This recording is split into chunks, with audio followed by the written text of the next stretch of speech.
Hello you beautiful people, welcome to the channel. My name is Paul if you don't already know, and this is Morticia, and that's my my self-built camper. I got contacted by a company called Auxbeam, and they asked me if I fancy doing a review of a couple of their products, and well, why wouldn't I? Huh? So the video today is a review of their switch panels. There's plenty of reviews around the internet and YouTube, etc., of the switch panels, but this is a little bit newer. It's their 2 switch panels.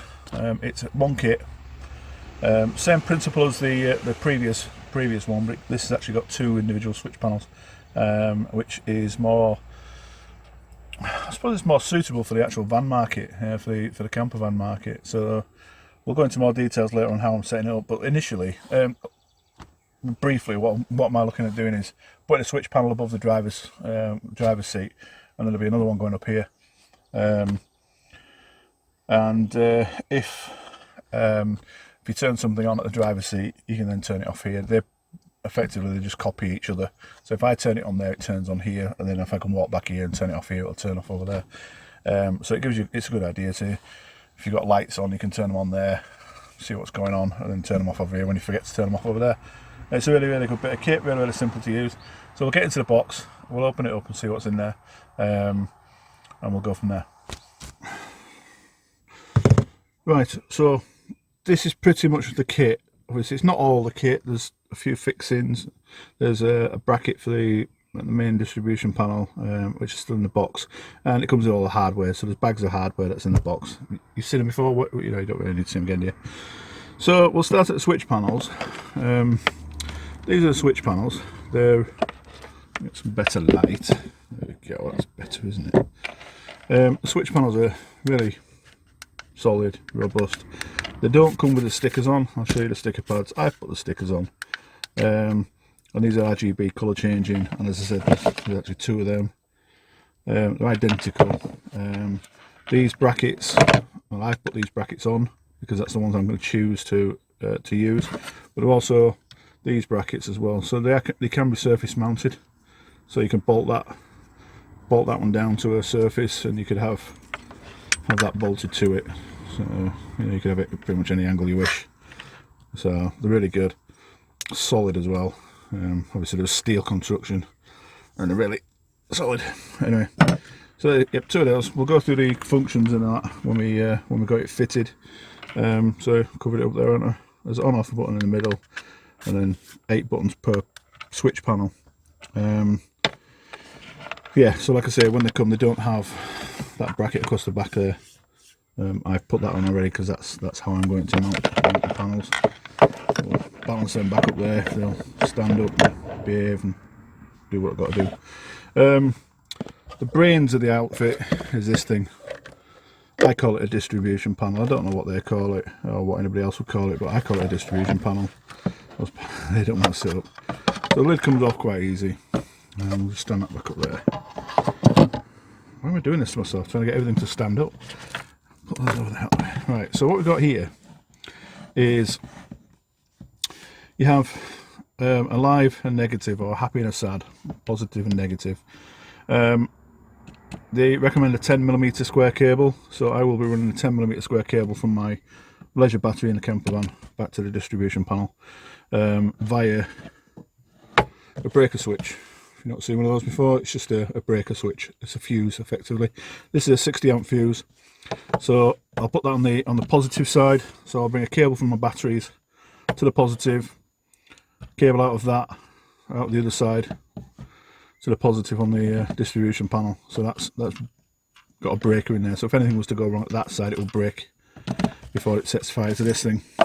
And then each individual item that you want to put through this, so lights, whatever, you know, whatever it wants to be, they've all got their own positive and negative, and they're all labelled very obviously 1, 2, 3, 4, 5 up to 8, and they're on the switch panels are numbered 1, 2, 3, 4, 5, 6, 7 and 8. So if you know if you put one in there, which is the 3rd one across the top row, you need to be wiring it into number 3, positive and negative. Nice and simple. Very simple, to be fair. Idiot proof almost, although there are some idiots out there that'll get it wrong. So once you've wired into there, it goes through to a fuse. These are the MIDI fuses, or mini fuses should I say.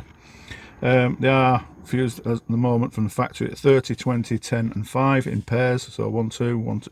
So 30, 30, 20, 20, 10, 10, 5 and 5. And then on from there, inside the box is a solid state relay. So instead of the box style relays that we all know and love, have been around for years, these are a solid state relay, and they're inside the gubbins. I'm not going to take it apart because I really don't want to. These top three here, there's one 2-pin connector, and then there are two 4-pin connectors. Now this system is set up to be wired up to a switch, an ignition switch on your vehicle battery. So to let this thing know that your vehicle is switched on, it has like it's a switch live. It's a signal cable, so you plug that into there, and then you'd go via the piggyback fuses, which actually come with the system. They come with the kit. Into your fuse box, you find a switch lived fuse, and then you piggyback into that. Well, I'm not going to do it that way because I'm coming from my leisure batteries. I'll show you what I'm going to do as and when we do it. So a little bit different, but I will have effectively I will have a switch. So I can turn the panels. I can shut this down, or I'll turn the power off to this, which shuts this down. So that goes into the 2-pin, and it's supplied with, I think that's a 10-foot cable, and then, well, that one says on it 20 foot. Obviously one for each of the panels, and they have a 4-pin connector. One goes in there, one goes in there. Irrespective of which goes in which, it doesn't matter. So you can put the 10 in there, 20 in there, or you can put 20 in there, 10 in there. It doesn't matter. What does matter is when you come to plug them in, there is on the panel side, there's a groove in the edge. You probably can't see that on camera, but you've got to take my word for it. There is a groove in the edge, and it does say somewhere, I did see it somewhere, and it really stresses the fact that you've got to hit these grooves. So there's a groove there, and then there's a little tooth just inside the socket. I'll see if I can get photographs and put them over. So obviously, to get the correct orientation, these are 4-pin connectors. To get the correct orientation, you must get the groove and the little notch in line. And also, when you've got them in line, if you look on the top of them, again, you probably won't see it on the camera, but if you look on the top, there is an arrow on each. So if you line those arrows up, that also gives you the orientation. So you push them together, honest you do, like so, and then there is a waterproof connector that comes on. Screw it down and it'll seal it up, so it's all nice and waterproof. And that's super tight. It does come with some 10mm cable, but personally I don't like trusting cable that I've not put together. I'd just rather put my own cable together, and it's nowhere near long enough. So I have ordered some, and I have taken delivery of it. So that's the main parts. It does come with 2 sheets of stickers, so you can choose anything you want really. It's got all sorts, multiples of anything, so flood, hood, sides, front, bumper, back, grille, amber, backup, beep, front, rear, fan, whatever you choose to put on the switches is what you put on there. I've actually stolen some of these and used them on my switch panel. It's already fitted in my van, in addition to doing the panels on there. You've got to have the obligatory Auxbeam sticker, haven't you? That will be going on the van because I do like that. It's quite cool. And then you get your multifunction switch panel instructions, full colour. Really quite comprehensive instructions, tells you exactly how to do it. So it is RGB, like I say, so you can change the colours of the backlights on the panel, and it tells you everything in there. So it's really quite good. It's a good system. It's a good setup. What I do like about it is they're actually metal. They're not cheap plastic. It also comes with a couple of rubber covers that fit over it if these were going in like a buggy, or an off-roading buggy of some description, like I don't know, a Razor or something like that. Put these rubber covers over and it makes these completely waterproof. So that's cracking. So the next thing to do is get it fitted. Like I say, this thing does come with brackets to mount it, but I'm just going to screw it back to the wall. It's going on the end of this panel down here, it's going to go on the back of here, and I'm going to route out that slot through the wall so I can bring all the cables from the back inside the cupboard through the hole, and then it'll loop around and go into wherever it needs to go in. It'll be nice and tidy then. So yeah, we'll crack on and we'll get it done. Right, a quick update where we're at the moment. I've fitted switch panel up there. You can see the switch panel is fitted, no cables are run yet, it literally is just mounted, and then I've mounted the distribution board and that, which well, I need to clean off. I forgot to do it. I've just put my vac away, completely forgot to clean that bit. But I've drilled a hole in there, I've drilled a hole down there, and therefore obviously cable entry. So I'll have a cable from the back, as I said, will come into there, mount to that one, go through the switch, off there, back into the cupboard, back out the cupboard. I don't know if you can see it, or you can't because the panel's on your div. I've cut the slot there. So if I open that door, you can see my pinkies. Sorry about that. Okay, so that's all cut. Obviously I might look at tidying that up a bit. But yeah, there we are. We'll get a bit more done. Right guys, well, it's next week. We're back on it. Obviously I've been at work for 6 days, so it's Saturday morning now. It's 9:30. So we're back on it, and we're going to do a bit more. I've run the cables from the battery. I'll spin around. And you can see, house is a mess. Cupboard drawers are out. So I've run the cables all the way through there and to the batteries. I have put an additional 50 amp fuse, mini fuse, or MIDI fuse, and we've got the cables to here now.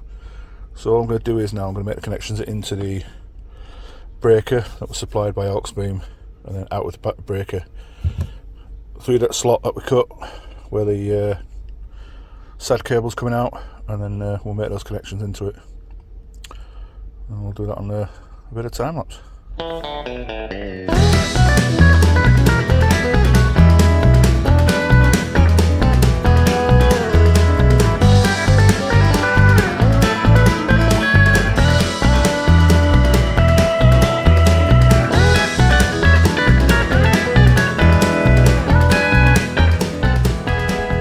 A bit of a quick update. So we've got live negative cables connected. Sorry, you can't see them there. Live and negative connected. I put in a switch wire which goes that way, connects to that cable, or to one of the cores for that cable. That one there.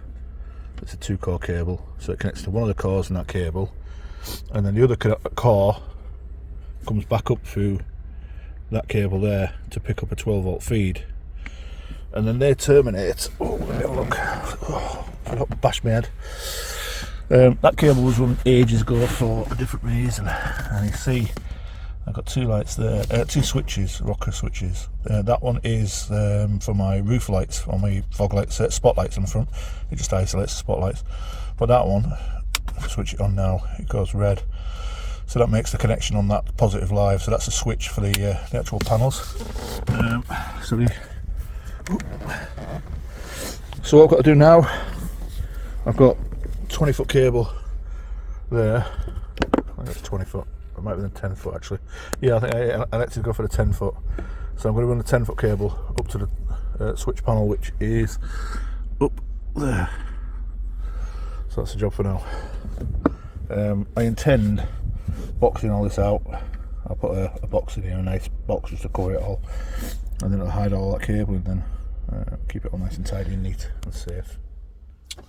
Right, I know it's not ideal, the light in the background's not brilliant, but you know, it is what it is. I'm struggling with this flipping tripod's really starting to grind on me. I am going to have to purchase a new one.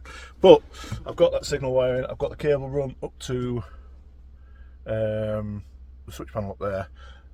What I will say is I put the 10-foot cable on thinking it was going to be long enough, because I'm pretty sure the 10-foot cable wasn't going to be long enough to where I want the second panel.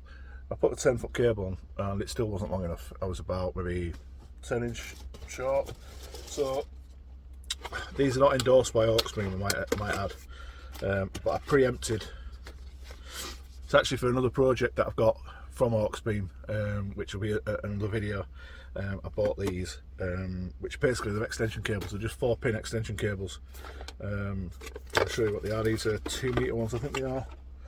I'm now thinking that maybe I've not got a long enough one, but they're just 4-pin. Can you see that? Oh, the camera. Where is it? There's the camera in it, you div.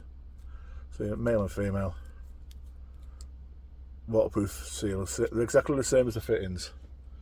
So I've just used one of those and extended just a little bit to get up to the panel. So that panel now is live, which gives me a live down here. I'll just flip the switch now, and that panel should light up. There she is.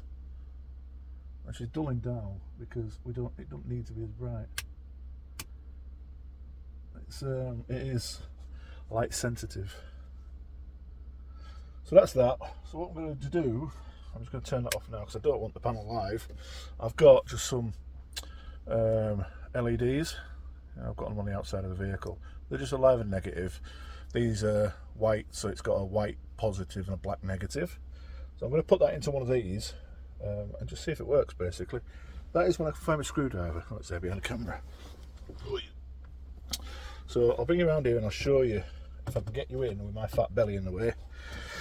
Like I say, they're just lives and negs. So I'll knock you off from there and I'll bring you around here somewhere. I say that light's shocking. I do apologise. Not what to do. I don't think that's particularly a fantastic shot, but it is what it is. Now these are very short, and my wire strippers are down there on the floor, and I've got the camera strapped between my legs on the tripod, so I'm just going to use my teeth.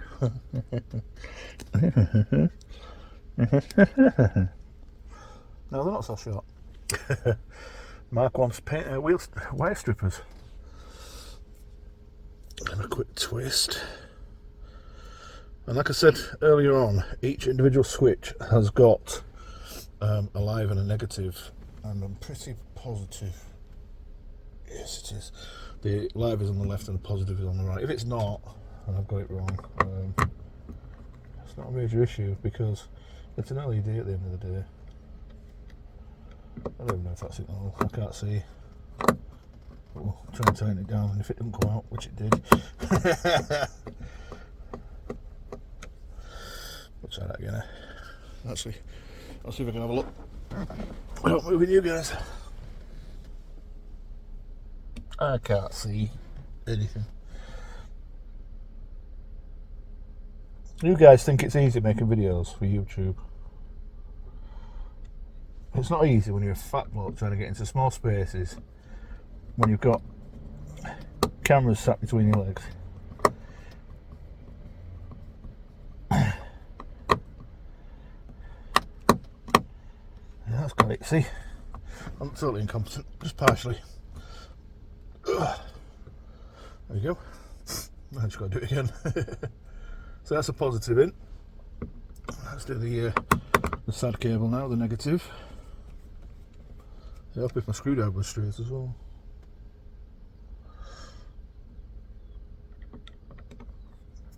I'm only doing this for testing purposes, obviously. This isn't staying on. I might just point that out before one of you thinks I'm absolute lunatic. A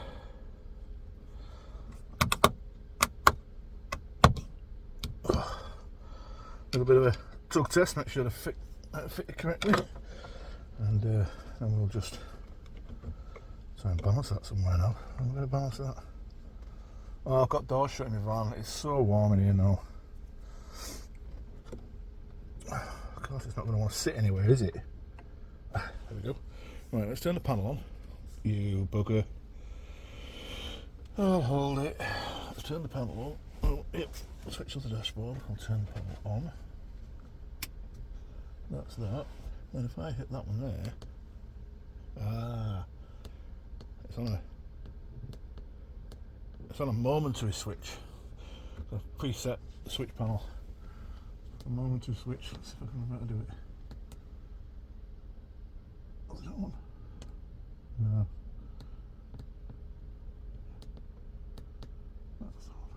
do it now.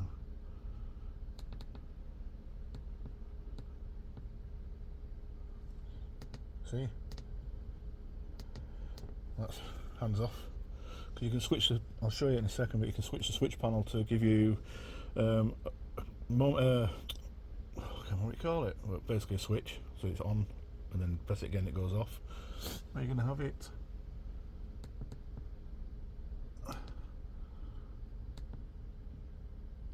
So if I press it and let go, it goes off. See? If I press it and hold it, it stays on. And then the third one, this green, it strobes. I don't understand why you'd want it to strobe, but that's what they do. So we'll have that back onto constant. So that's constant. So at least we know it works, which is good. The panel works. Yeah, so what I'll do is I'll just see if I can show you how we're going to do this. I'll stop it. Right, so to change, that fan's still switched on, let's turn it off. What's that turned on? Right, it was just. Right, so as I said previously, I put these stickers on. I will be changing them because I made a mistake on them. With the voltage, with the ampage on batteries, so these switches will get changed, the stickers. So what we do is, you've got on-off button there in the middle, which turns off. If you've got multiple turns on, and just hit the off button, it turns the lot off. You press the on, and it just turns, whatever was switched on previously, will come on again. If you want any of them turning off, you just turn them off individually. That's a momentary switch, which it shouldn't be. I'll certainly show you how to change it. So the on-off button, tap it twice, and everything starts to flash. Red means it's constantly switched on. Blue means it's a momentary switch. And if you want to change that to anything else, it cycles through to green. Right, it's gone off again. Look. Double press it. That'll cycle through to green, which is the pulse, and then cycle through to red. And press it again, and so that will be constantly on. That's constantly on, that's on a pulse. See how it goes off as soon as I let go? Let's try and remember how to do it.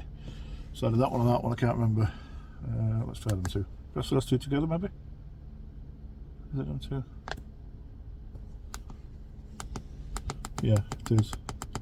See how the colours are changing.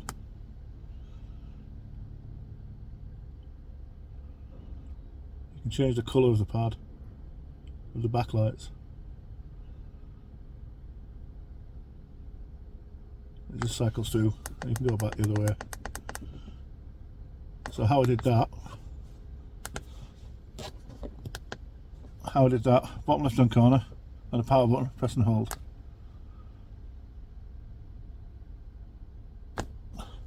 And then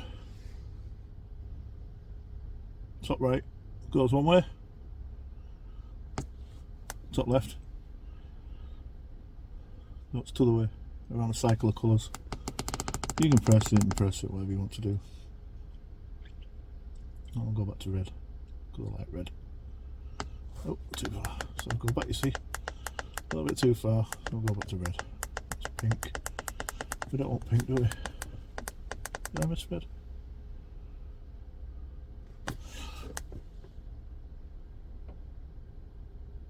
Oh, I think I missed red, didn't I?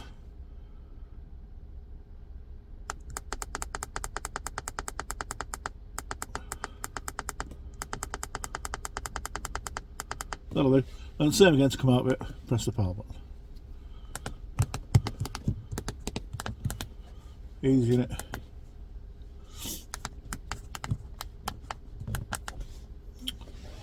So that's it. Just one last time to show you.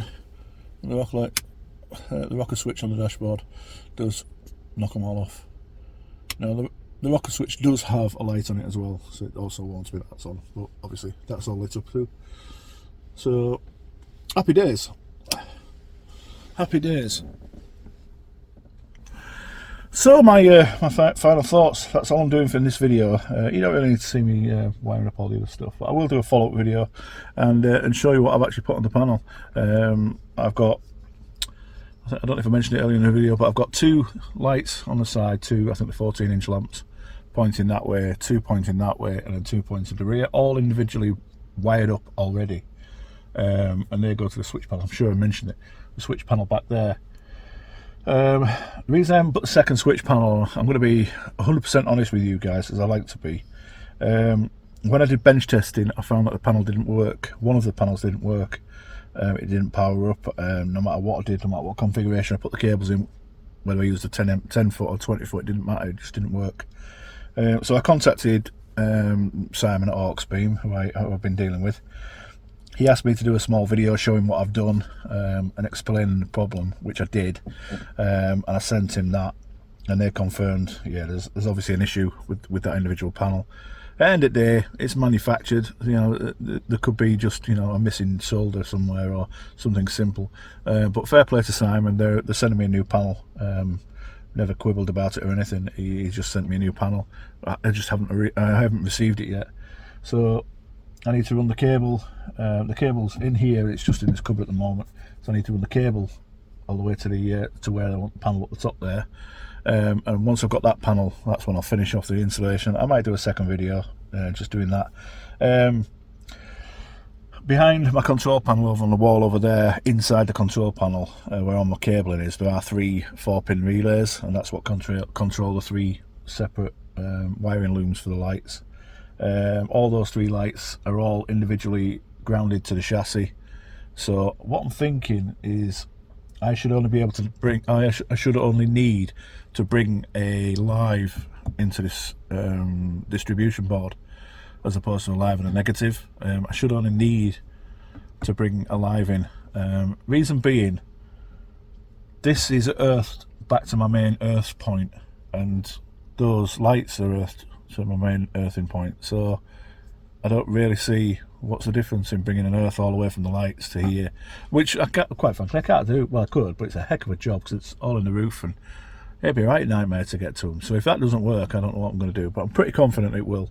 So I'll just bring a live back, and what I'm going to do, which is a little bit naughty-ish, I'm going to use a 2-core cable, a red and a black cable, and I'm going to terminate a red into one switch, a black into the other switch. That's what I say, it's a bit naughty, but they will both be positives.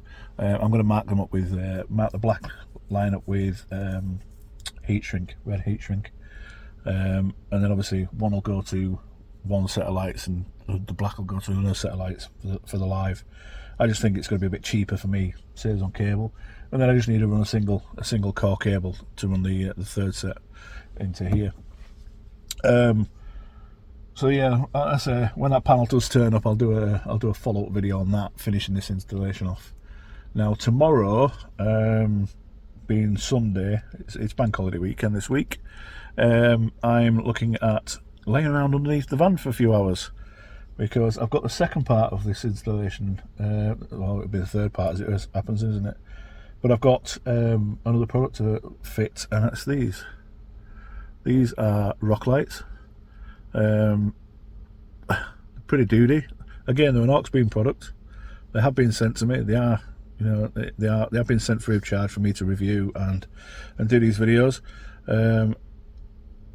I've bench tested them, and I'll put the video over as I'm talking right now. But then again, these are going to be coming into this panel, into this distribution panel, and will be switched on using excuse me, switched on using the panel as normal. And also it can be controlled by a phone app, by Bluetooth. So they're quite exciting, and that's what these are what I bought those extra cables for. So it's quite fortunate that I had those cables. Had I not, I wouldn't have been able to finish the install on this part anyway. So that's it. So my overall thoughts are, I think this kit is fantastic. I really do think this kit is fantastic. The switch panel, I can see it being used within the van community. On a brand spanking new build. My mate Sean's doing a brand new build, but unfortunately funds are tight, so we can't afford it. But I think it'd be brilliant to have one of the switch panels near the door, and then another switch panel near your bed maybe. And you can have things like your roof lights or mood lighting, things like that. It doesn't have to be big power draws. So I think the van community is you're gonna see these panels in the vans, because they are very, very good. As a twin panel, I have got other plans. I am going to put my fan. I have got a way of doing that thanks to Alex Frood. I think it's Frood. His channel's called Mispronounced Adventures. Brilliant channel. Excellent adventures he does. Definitely worth a look. But he works a way out of powering the max fan. I keep pointing up there because that's where it is. The max fan. Turning that on and off. Which I've actually. Wait, listen. I know you won't. Yeah, I can do it by voice now. Alexa, turn on the fan. Okay. Can you hear it? I'll do it again. Alexa, turn off the fan. Okay. But yeah, there is a way of doing it using 4-pin relays as an electronic switch, and then taking the power from that to make the relay activate. So yeah, we're able to press a button on that panel, and I should be able to put the fan on. It's just a gimmick. Don't need to do it, but hey ho, I can. And that's about it. I think negative complaints, if you want to call it a complaint. I think my only complaint is the fact that the cables are not long enough. I think that might be something that Auxbeam need to look at. Possibly 2 20-foot cables. I don't know. I just don't think the cables are going to be long enough. It's just, well, they probably do offer up extensions as an option to buy, but yeah, maybe make the cables a little bit longer. And I think that's about my only complaint. So I hope you've enjoyed this. Like I said, keep your eye out for part 2, because I will do a follow-up when I do the rest of the install. And I will catch you guys in the near future. Take care, guys. Bye.